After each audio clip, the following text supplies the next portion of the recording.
sem dó, porque ela não quer criar o filho sem pai. Ah, mas aí isso é muitos casamentos, né? Não quer, aceita tudo porque os filhos não quer ver os filhos longe dos pais.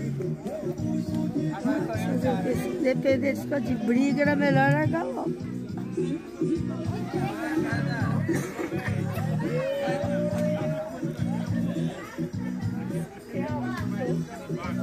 Tô ficando com sono.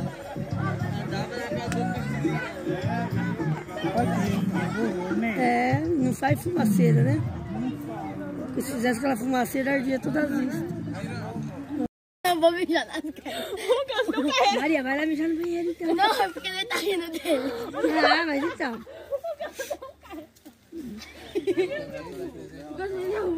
Cadê o vô? Eles quem foi com o Adilson lá, ó. Não foi? Acho que eles estão lá, mano.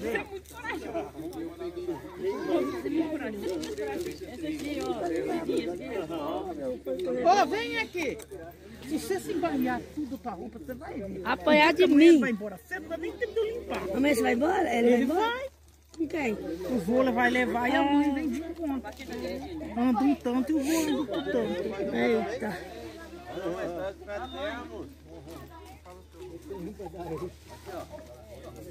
Mas ele já vai voltar porque ele não vai ficar aí as férias. Não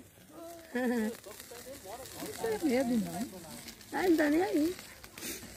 Vai queimar a moça aí, ó.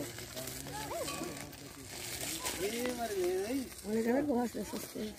Porque não queima aí, é bonito, né? Não pega fogo na grama isso não? Não, porque ele já cai apagando. A hora que ele já cai, já vai apagando, né? Não fica assim.